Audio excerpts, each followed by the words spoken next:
my point of view, because it was always about point of view. This project was about presenting my point of view from 366 individual point of views that were representative of my point of view from each day of an entire year. What I'm looking to gain from this project is for it to change me. This is my New Year's resolution, this project. That's the way I'm looking at it. In my mind, this is a New Year's resolution that I can achieve. It's taking a photo each day, which isn't hard. Right, selecting different content to take each day that you haven't necessarily taken before is hard. But actually taking a photo each day isn't hard. I think something like this is one of those things, it's a habit. If you keep doing it, it becomes a habit. And as a result of that habit, you start to look at the world and your life in it very differently. The idea for doing this came about when I first saw someone else's 365 project. And I was immediately taken by the idea. I thought, wow, that's something I wouldn't mind having a go at.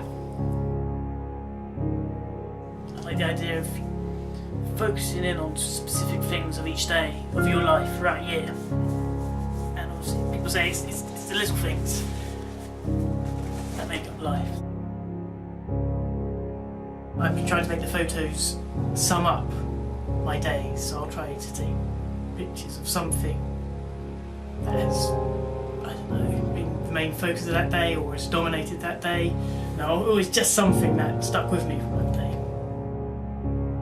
Anyone can take photos of anything from their day, but I think if you're going to do it for a whole year, then really the photos of those days, they should be significant, certainly from your point of view to that day. This is the type of project anybody can do, and especially today with smartphones, with iPads. You can take a photo on pretty much any handheld device now, and you can do it in any place. It's something that everyone can do, and I would encourage everyone to do it. Taking pictures isn't for the elite anymore. I mean, if you want to be professional at it, it certainly is for the elite. But just taking general photos, not worrying too much about the technical constraints of the artistic aesthetics of getting it perfect towards the guidelines, so to speak. It's not something everyone has to do. Before I did it, I only occasionally took photos. It was not something I did on a daily basis. And now I have done it on a daily basis. It's taught me many things about taking photos, about framing, and well, in particular about framing. I wouldn't say that my technical abilities improved so much from doing the project, because I just tend to stick to automatic settings and fiddle the photos in post-production and on the computer later. In terms of setting up a photo, how you frame it, and the meaning you can create from that framing, the spacing within the photo, so foreground, midground, background, the type of lighting you have on it, is really something I feel has improved greatly as a result of doing this project. Initially, I was going to have quite a few guidelines. For instance, I was one of them was going to be, whenever I took a picture, it always had to be from my own point of view. I wouldn't be able to let someone else take a picture of me. So, literally, if I was to do it from my own point of view, the only way that I'd be able to appear in my pictures would be if you could see my reflection in the picture. Which I thought, oh, that's quite a good guideline, because obviously it means that the 365 or 366 project would be true from my point of view. So it would literally be my project, because you'd be seeing everything as I saw it. I was worried too much about sticking to rules, and I think one of the negative things that came from that is some days I'd take a photo that I wasn't necessarily very proud of because it didn't adhere to the guidelines I'd set. There are a couple of photos that I would term as being cop-out photos, those being from days where I've either been too busy, preoccupied, or I've just generally forgot about my photo of the day.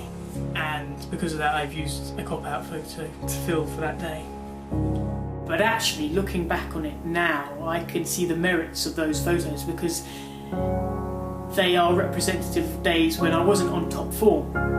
because that's what ultimately why I didn't like them, because there were some photos I just took them because I'd run out of time, I'd forgotten about it, or I just didn't have the effort that day. But ultimately, because the photos aren't that good, they're representative of how I was feeling that day, which is good, because that fills the point of the project. That's representative of my point of view from, you know, the different days of the whole year. If that's one instance where it's changed my mindset, my attitude, because now I can look back on it now and I think, well, actually I need to be less harsh on myself, I need to be more open-minded, and certainly I am now, because this has shown me that, you know, it benefits from being open-minded, that, you know, there are many, many, many, many possibilities you can get from one single instance, so to speak.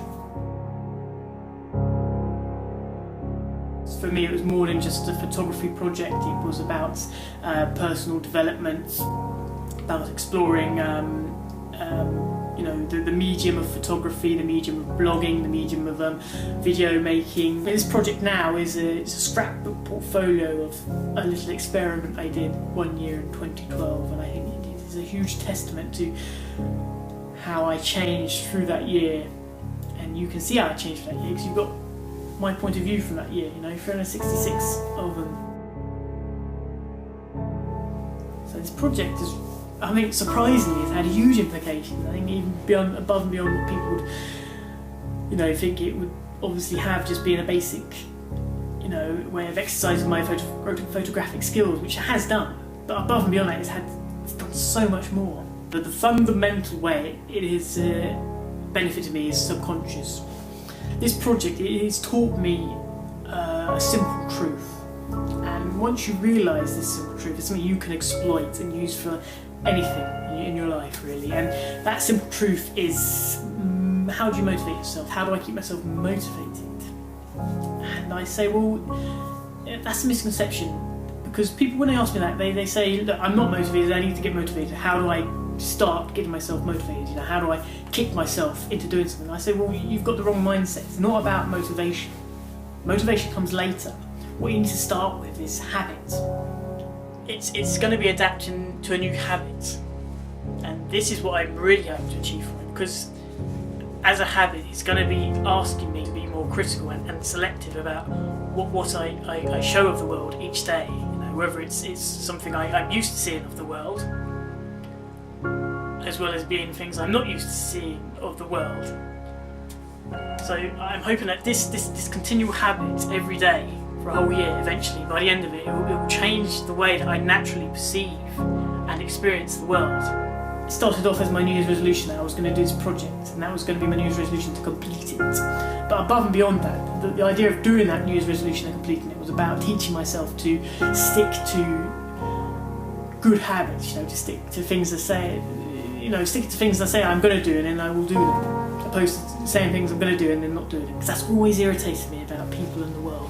They say they're going to do something and they don't do it.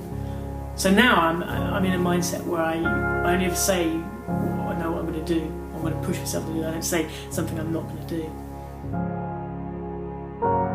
This project has been encouraging me to try new things, and I think if it's only by trying new things that I'm going to vary the subject matter of photos and ensure that the subject matter is constantly different and always pushing on what's come before it, basically. You have to adopt better habits, new habits, because ultimately everything is habits. And this is what this project has been. It's been taking a photo each day for a whole year. And what I've done there is I've taken the habit of taking a photo one day, I've repeated it the next day, then I've repeated it the next day, and then I've repeated it the next day, and I've kept doing it, and it got me eventually into a cycle where it just became second nature. I didn't even have to put any effort into doing it. I just did it because I got into that mindset of continuously doing it. That habit was established. I'm looking at this project as my New Year's resolution, and certainly if a New Year's resolution can make you try new things, then yeah, it's definitely a good New Year's resolution to have. In my mind, this is a New Year's resolution that I can achieve. It's taking a photo each day, which isn't hard. Right, selecting different content to take each day that you haven't necessarily taken before is hard, but actually taking a photo each day isn't hard. So motivation comes from establishing strong habits. Once you've got a habit that just does it itself, the motivation is there. You don't even need to put effort into it. There comes a point where you literally just, yeah, you do it basically. In addition to just changing the way that I perceive the world. But really, you can only do that by trying new things. So. This time next year, I can look back at it and say, yes, I've achieved my New Year's resolution. One, because I have 366 photos to show for it, and which chronicle my year. And two, because as a result of doing this project, the way that I look at the world and the way that I enjoy the world, it has changed as a result of it. What I'm looking to gain from this project is for it to change me.